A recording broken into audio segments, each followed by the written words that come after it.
Dá o toque aí.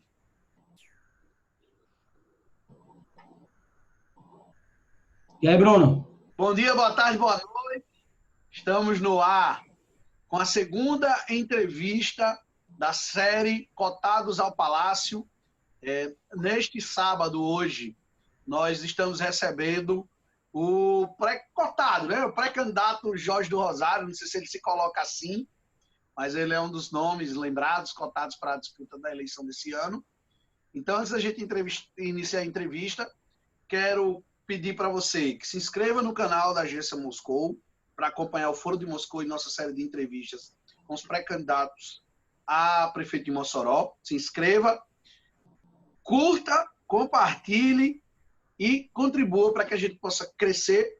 Reforçando aqui, William, nós estamos sorteando livros para os 1.000 primeiros inscritos. Na hora dessa gravação aqui, a gente já passou dos 650 inscritos. Não é fácil no YouTube. Então, a gente está sorteando esse livro. Você pode procurar lá nas minhas redes sociais, nas redes sociais também da Agência Moscou. Então, esses 5 livros aqui serão sorteados para os 1.000 primeiros inscritos. São livros aqui que eu retirei da minha biblioteca, que estavam em duplicidade. Então, vamos iniciar aqui a nossa entrevista. Vai receber bom dia, boa tarde, boa noite, Jorge do Rosário. O cumprimento é assim, por causa que a gente não sabe a hora que a pessoa vai estar assistindo ou ouvindo no podcast. Bom dia, boa tarde, boa noite. Bruno, William, estou à disposição para a gente bater papo. E essa questão de pré-candidato eu deixo por conta de vocês. É interessante isso aí que você coloca, Jorge, porque até então vem se trabalhando muito os nomes que, vamos colocar assim, são pré-candidatos, mas pré-candidatos assim, não oficializados, vamos dizer assim, se é que a gente poderia usar assim, mas de alguma forma você está à frente, você está tomando uma posição de vanguarda que pode se colocar como pré-candidato. Ao mesmo tempo, a gente percebe também alguns movimentos de outros pré-candidatos em torno de um apoio seu. Então, vamos colocar aqui o Alisson, a Isolda, a própria Rosalba, estão aí meio que nessa disputa. Como é que fica você entre a pré-candidatura e essas ideias e esses prováveis possíveis apoios? Olha, eu fico feliz em saber que meu nome cabe nesses lugares todos que você colocou aí. De fato, eu tenho conversado e tenho dito isso, conversado com todos esses nomes, menos Rosalba. Ela foi a única que eu não sentei para conversar. Embora a gente sabe que existe essa especulação, existe essa conversa, mas não chegou a mim ainda, bem claro. Alguns talvez torcedores, vamos chamar assim, têm conversado comigo. Deve ter havido alguma conversa de cúpula partidária, o presidente do nosso partido, deputado João Maia, que tem um relacionamento político muito bom, isso é público, com a prefeita, com Carlos Augusto, conversando sobre política e certamente meu nome roda por lá. Mas eu sempre tenho colocado, e vou colocar aqui também, que meu nome não me incomoda ser tratado como pré-candidato. Pelo contrário, para mim eu fico lisonjeado, como eu falei. Mas eu tenho que responder para mim mesmo e para as pessoas que eu estou conversando, eu tenho escutado muito, tenho recebido alguns incentivos de alguns partidos para que eu lance, que eu seja candidato, tenho participado de muitas reuniões e eu tenho que dar essa resposta, se eu sou candidato, pré-candidato ou não. Para depois ter qualquer avanço nessa história de fazer composição de chapa. Bruno. Jorge, eu tenho uma tese, você não é obrigado a concordar, logicamente, de que pela sua posição, pelo seu perfil, e pelo contexto, é que o senhor seria o nome com mais condições de unificar a oposição, juntar os 2 deputados, de criar uma composição que dependia de uma articulação muito complexa e que exigisse um nível de altruísmo quase que anormal de todos os envolvidos. Mas você, em algum momento, Você já se sentiu com essa capacidade, de tendo em vista que você conversa bem com todo mundo? Olha, eu converso bem, é verdade que eu converso bem com Zolda e eu digo a ela que eu não a conhecia e para mim foi uma surpresa agradável, eu gosto dela, acho que ela é uma liderança política emergente, eu penso que é uma pessoa que tem tudo, é legítimo, inclusive o partido também, o partido do governador, enfim, tudo isso que vocês sabem melhor do que eu. Concordo. O Alisson também tem, ele tem um mandato, e o partido dele, evidentemente, também quer, e ele também, me parece que está com disposição, embora não diga, ele não diz, ele está certo. Eu, sinceramente, eu converso com ele e gosto, acho que a gente tem muita coisa em comum, mas nós temos também muitas coisas que não que dificultam esse entendimento que você colocou aí.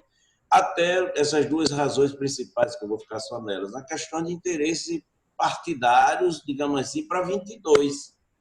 Não se discute, como você sabe disso, eleição de 20 sem falar em 22, há sempre uma projeção, e quiçá até 24.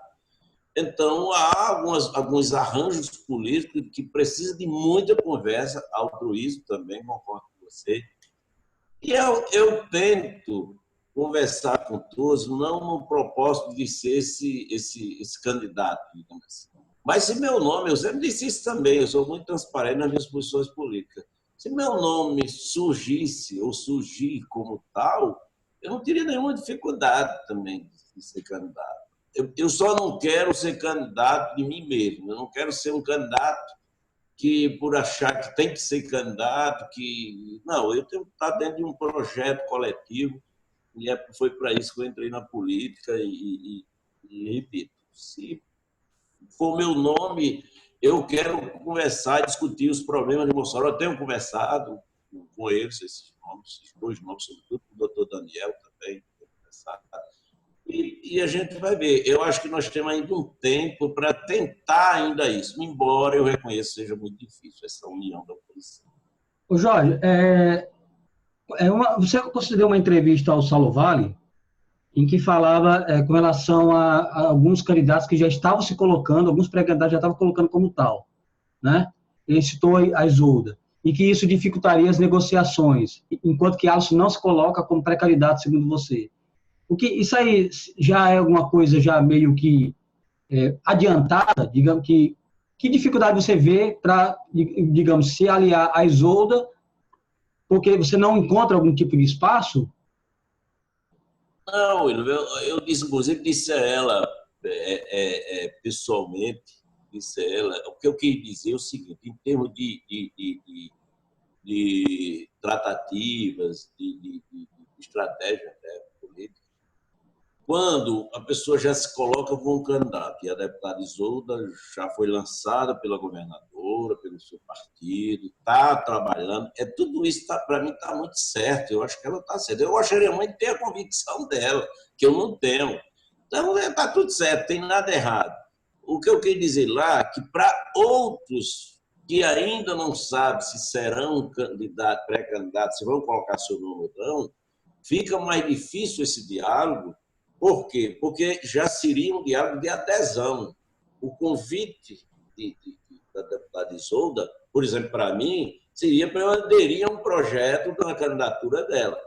E, no entanto, Alisson, o deputado Alisson, que, embora eu pense e digo a ele também que eu já o vejo como pré-candidato, embora ele não diga, mas já você pode admitir a possibilidade de não ser adesão, de fazer uma composição onde haveria outras possibilidades.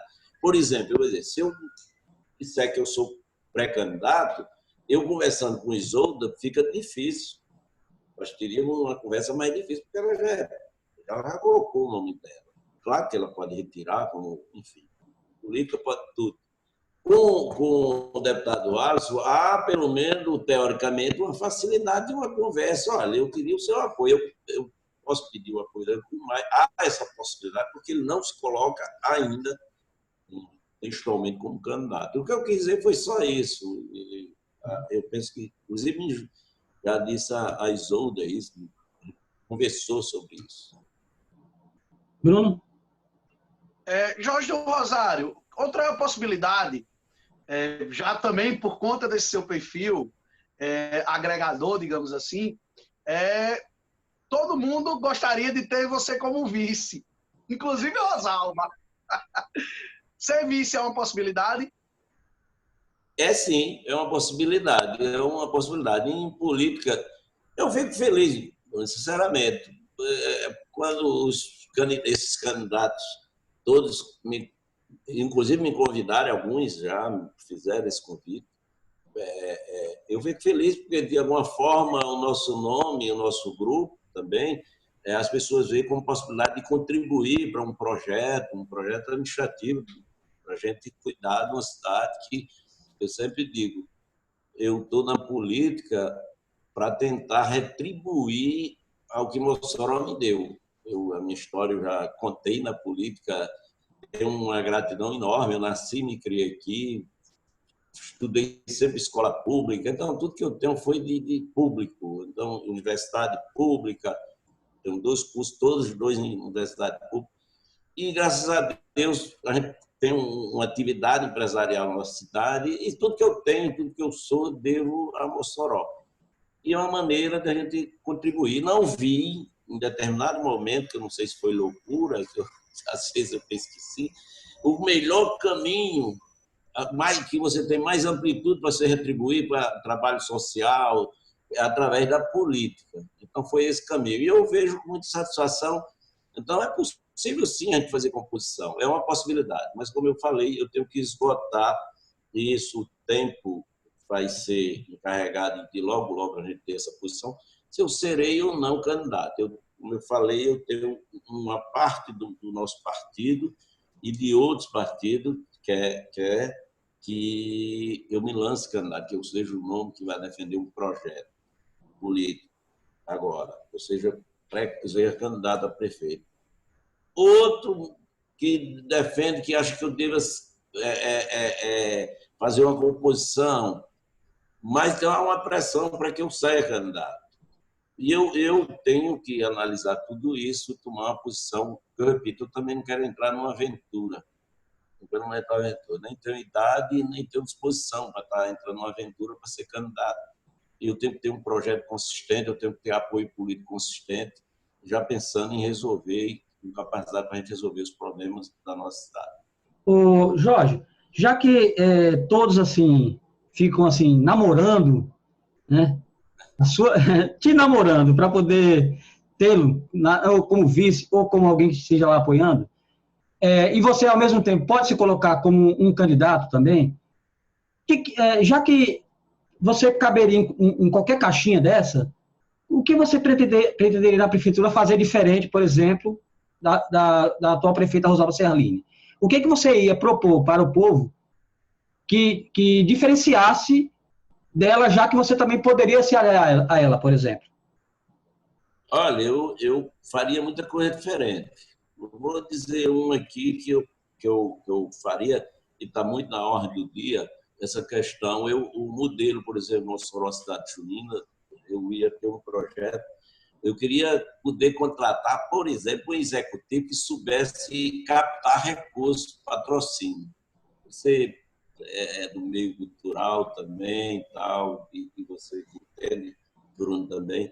A gente tem um sucesso danado na nossa cidade junina, de público, mídia, é um investimento há 20 e tantos anos, um investimento público, e a gente ainda não começou a mudar essa curva, a gente aumenta o investimento de dinheiro público e o privado é meio que constante, muito, a meu ver, irrisório em relação ao tamanho e a importância e o nome, a marca que tem o Mossoró Cidade Junina. Então, já está passando da hora. E eu, na minha opinião, é porque as pessoas que cuidam do Mossoró Cidade Junina são muito competentes, e eu aplaudimos, para executar. Vai com dinheiro, fica mais fácil executar as coisas. Agora, precisa alguém que saiba captar esses recursos, vender bem essa Mossoró Cidade Junina. Então, eu tentaria fazer diferente. Primeira coisa, fazer um projeto a curto, médio e longo prazo, um executivo de preferência, uma pessoa que saiba fazer isso, que não é todo mundo que sabe fazer isso. Uma coisa é você fazer, executar, outra é você produzir, conseguir o dinheiro para fazer. Isso é uma coisa. Outra coisa. E daí, eu também resolveria com mais rapidez essa questão, que agora também do lado, aí a questão das cirurgias eletivas. Às vezes é uma coisa muito recorrente esse problema. Tem gente aí ficando aleijada, gente morrendo por conta disso. Eu faria diferente também a questão de comunicação, chamar o setor produtivo. Quando eu chamo o setor produtivo, eu quero lembrar que não são os grandes empresários, o micro, o camelô que está lá na ponta ali, tentando escapar, o pequeno, aquela pessoa que faz um bolo, vende no bairro lá, e vamos capacitar esse povo para que, se é ele que está trabalhando lá, que daqui a pouco ele tenha um funcionário, daqui a pouco tem outro, e agregar valor ao produto dele, mostrar, fazer isso é muito simples e não custa dinheiro.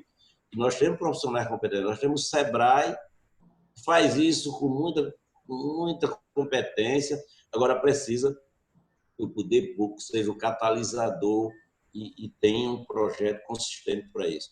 Então, diálogo direto com o setor público, eu vou falar do meu setor, que é construção civil, e um projeto habitacional, chamar os empresários da construção civil e elaborar junto um projeto habitacional. E, modéstia à parte, eu conheço um pouquinho isso, porque eu faço isso há 31 anos, e eu sei que seria importante que um prefeito ou uma prefeita liderasse isso. A gente ia ter muito mais do que a gente tem hoje. Então, eu penso que nem outras coisas, seria um diálogo direto e permanente, e entendendo dentro da lógica que quem está lá, ele tem que liderar, mas ele não tem soluções para tudo, até porque os recursos são poucos e a gente precisa do setor produtivo. E, repito, setor produtivo, estou englobando o micro, o pequeno, o médio e o grande também é produtivo. Bruno? Jorge, a gente já trocou, já entrevistei várias vezes, já conversei com você outras várias também, e você é um cara que é um liberal com uma visão mais ponderada das coisas. Você sempre diz que a questão não é Estado mínimo, é Estado necessário, que é a visão atual do liberalismo. Esse papo de Estado mínimo é uma coisa do liberalismo de 30, 40 anos atrás. O papo hoje é Estado necessário mesmo, que se discute no liberalismo. Como você analisa hoje o papel da Prefeitura de Mossoró em relação à geração de empregos, saída da Petrobras? O senhor não entende que, pelo menos na minha opinião, falta uma liderança que tome à frente esses assuntos? O que é que o senhor pensa disso? Eu concordo. Só para dizer a você minha posição quanto a isso, essa questão de Estado mínimo, eu sou pelo Estado necessário. Quando eu digo necessário, é necessário mesmo, que os hospitais tenham hospitais públicos funcionando, tenha verba aplicada ali para que funcione direito. Eu defendo que os médicos seja carreira de Estado, não profissional liberal que cria todas essas questões, a meu ver. Então, a educação pública de qualidade temos que ter, e eu cito sempre o IFRN como exemplo de educação pública de qualidade. A gente precisa ter as escolas de primeiro grau como os IFs, que funcionam. Agora precisa de verba, precisa de mais dinheiro para a educação, para ter professores estimulados, ganhando bem, preparados. Então, a gente precisa levar, para sintetizar, os IF para todos os níveis de escola pública. Isso é que eu defendo. E, repito, para isso precisa de investimento. Então, quando eu digo Estado necessário, é necessário para a gente ter serviços públicos de qualidade. E, para isso, repito, precisa ter funcionário estimulado, ganhando bem, enfim, treinado. É isso que eu defendo. Essa questão, eu penso que Mossoró trabalhou mal nessa questão do investimento, porque eu acho que a gente achou, em determinado momento, que a gente ia ter essa situação econômica a vida inteira. E a gente sabe que economia, a gente vive de ciclos. O Mossoró tem muita sorte de, quando acaba um ciclo, entra outro, às vezes tem dois ao mesmo tempo. Mossoró é privilegiada. Deus foi muito generoso com a nossa cidade e a nossa região. Mas eu penso também que não adianta ficar olhando agora para trás. A gente tem muita coisa para se fazer aqui, tem coisa para se projetar mais para frente. Nós temos uma cidade que está que é uma posição geográfica privilegiada, isso todos nós sabemos, a 40 quilômetros do litoral, estamos a 200 e poucos quilômetros de dois portos, um maior, outro menor, como é o Pecém, Fortaleza e o de Natal, que é um pouquinho menor. Nós precisamos explorar o que nós temos de riqueza. Os recursos públicos, eu sempre penso que quem for prefeito ou prefeita de Mossoró precisa entender que ter esse diálogo aberto, que eu falei há pouco tempo, com o setor produtivo, com a classe empresarial, aliás, com todo mundo. Eu fico assim, por que não se conversa?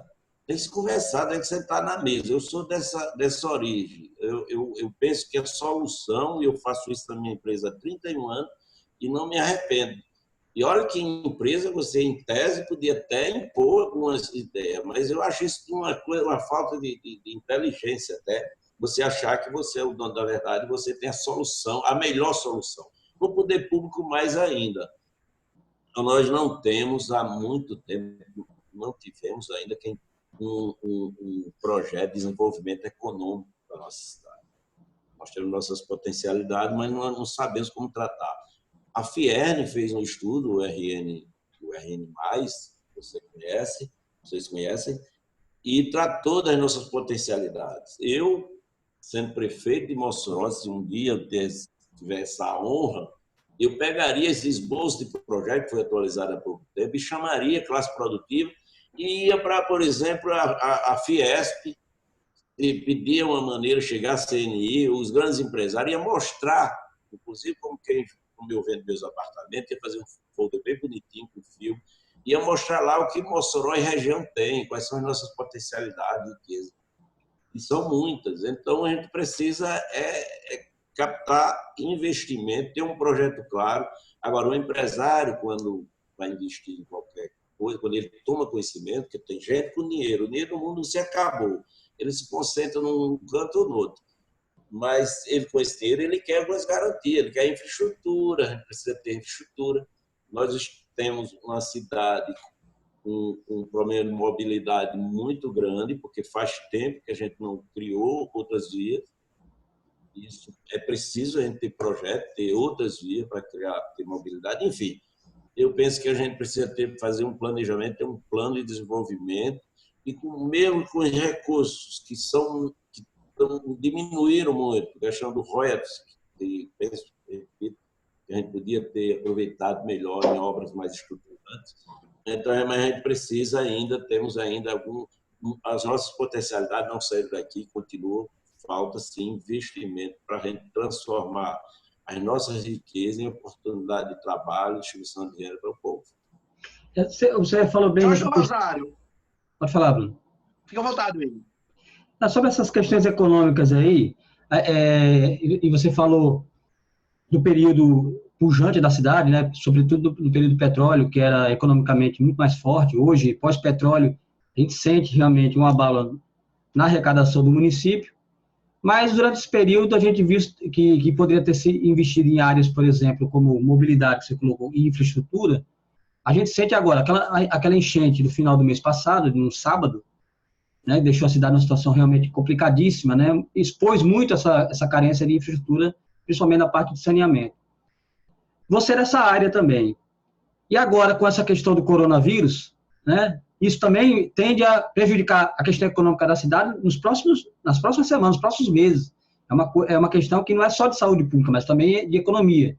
Então, como é que você vê o atual contexto da questão da infraestrutura de Mossoró, fazendo um paralelo com a questão econômica e também colocando aí em cima disso tudo a pandemia?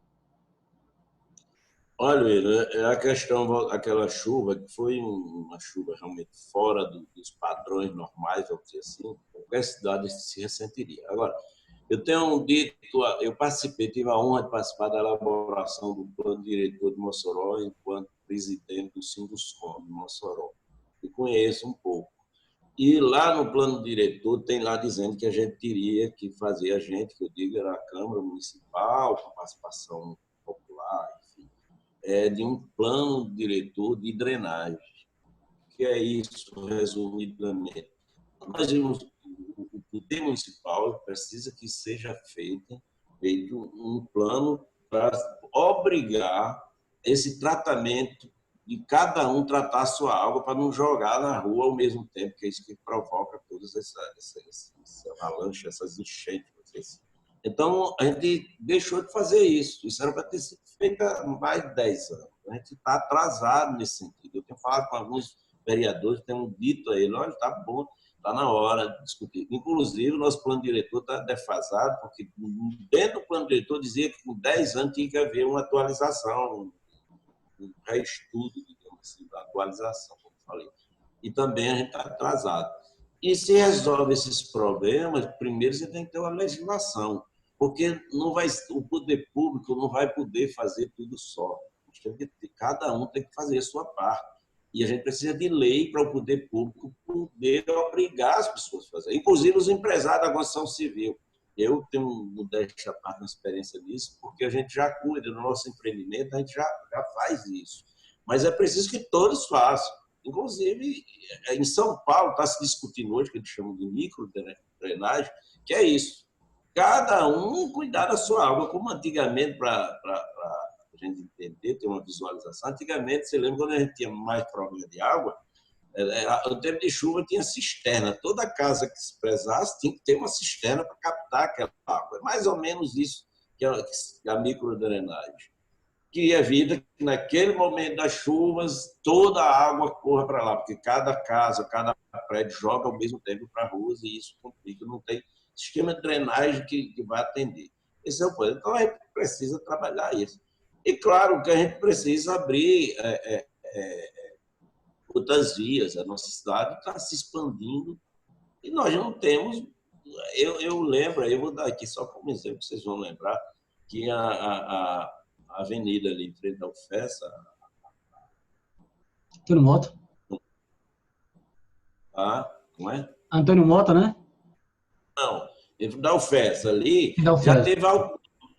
já teve outdoor de como se tivesse duplicada. Sim. Eu acho que eu lembro disso. Mas aquilo é uma necessidade há muito tempo. E, repito, não é uma obra tão cara. Assim. É do governo Fafá, né? Um projeto? E Fafá, o governo já dizia, e cada campanha aquilo vem, se renova essa promessa. Então, Isso. nós Olha, temos em 2010 chegaram a fazer um novo orçamento porque teria essa emenda da duplicação da Francisco Mota. Até hoje. Francisco Mota. E hoje, mais ainda, com o complexo judiciário. Então, nós temos obras, e aí eu vou a questão de prioridade. Não vai ter dinheiro nunca, orçamento público vai ter dinheiro para se fazer tudo. As necessidades, as demandas sociais são muito rápidas e crescem em progressão geométrica. A gente sabe disso. E quem é prefeito, governador, presidente, sabe disso. Quando ele assume, já sabe disso. Agora, tem escolha, e por isso você tem que fazer escolhas. Tem escolhas que são tão óbvias que eu não sei por que não se faz. Eu, na minha cabeça, essa obra já teria sido feita. E outra que se fala também, que é ligando o Rincão ali, ligando através do rio, cortando para evitar o trânsito de Areia Branca, do próprio 30 de setembro, Rosado. Então, são obras, ou a gente cria essas vias, ou a coisa vai piorar, mas são obras que precisam ser tratadas, e há muito tempo, há no mínimo 10 anos, se fala nisso, e a gente não vê acontecer nada. Eu penso que já está passando a hora para a gente cuidar disso. Verdade. Tem muitos assuntos que precisam ser discutidos. Uma é a questão que até foi assunto essa semana, a questão do camelô, dos ambulantes, foi arrancado lá. O cara estava ilegal, isso aí não se discute, mas o modelo, o método utilizado, enfim. Aí a prefeita não trata como prioridade, tanto é que no Finisa não tem proposta de um projeto para um camelódromo. Como é que você vê essa questão? Eu gostaria mesmo de ver o camelô Eu não gostei de chamar de camelô, porque Ambulante. é o microempresário, o ambulante, o microempresário, que é um microempresário, que ele fosse tratado como tal, como se trata qualquer empresário, com respeito, com diálogo. Eu gostaria de ver isso. E quando a gente foi candidato, Tião, eu na chapa de Tião, eu participei de um debate com eles, com os ambulantes. E a gente dizia já naquela época que a gente queria encontrar a solução junto, que o lugar para eles ficarem não era aquele, que aquilo não era o certo, não era o local certo, porque nós temos a sociedade e eles estavam irregulares, ilegais ali, e a gente precisava encontrar. E queria discutir com ele isso. Eu participei, no mínimo, de 3 reuniões com ele. E o nosso compromisso foi, claro, se a gente tivesse ganho, se a gente encontrar a solução. E, a meu ver, havia sempre uma ideia de querer ficar no centro, e a gente colocava ali como aquela área, criar uma grande área ali no mercado, onde já foi, agora é uma coisa mais organizada. Enfim, o que eu penso que é maltratado. O negócio é um problema assim, que vai causar mal-estar de uma parte da parte, é um omelete que quer se fazer sem quebrar os ovos, e vai ter que quebrar os ovos. Eu penso que tem que se tratar logo, fica todo mundo fugindo. Todo Você lembra, né? Você lembra, Jorge, que Rosaba conseguiu retirar aqueles ambulantes que ficavam ali ao lado do Mercado Central, né? Naquela rua ali em frente da Gauchinha, você lembra, né? E depois Silveira tentou tirar o pessoal ali da Coronel Gugel, mas esses não conseguiram. Que realmente é um processo muito complexo e tem que ter muita disposição mesmo para fazer, né? Por isso que tem que ser uma coisa bem pensada, bem planejada, com diálogo. Não vai ser nunca por consenso. E exatamente por isso tem que ser muito bem um diálogo aberto, franco, chamar Ministério Público, juiz, padre, todos os envolvidos, a sociedade, Câmara dos Vereadores, e vamos discutir um problema que é da cidade, não é só o problema do ambulante. É um problema da cidade, mobilidade.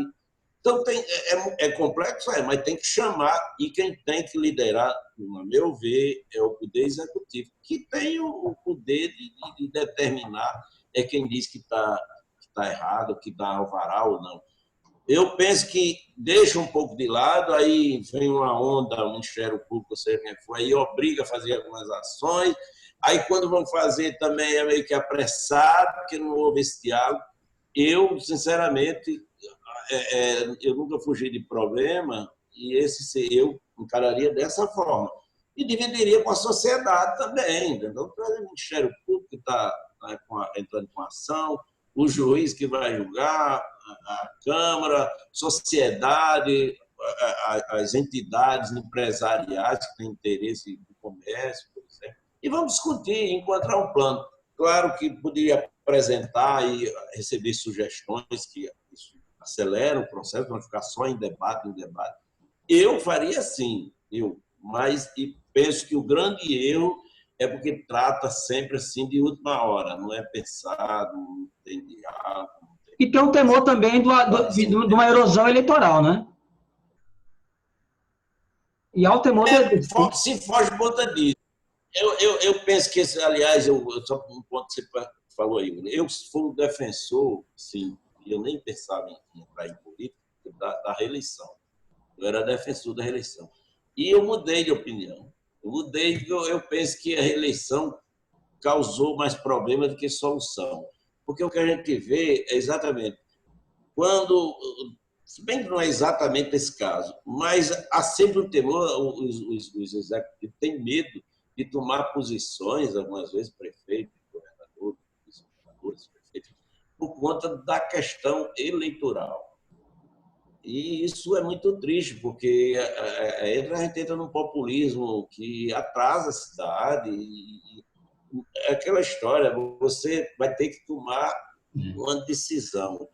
Como você tem que ser uma decisão, isso é o que eu defendo. Se você tem que tomar uma decisão, vai desagradar alguém. Agora, você tem que buscar sempre o bem comum. Como é que nós temos nós temos uma lei. Se pode, vamos mudar a lei. Então, dizer que pode regularizar todo mundo. Mas eu repito, eu penso que o caminho é sempre esse, de chamar a sociedade, os ambulantes para conversar, e dá sim para encontrar um caminho que você citou, já foi feito, numa época mais fácil, inclusive, que naquela época era mais fácil fazer, quando nós Alma fez, era muito mais fácil. Hoje a sociedade está mais organizada, tem mais problemas.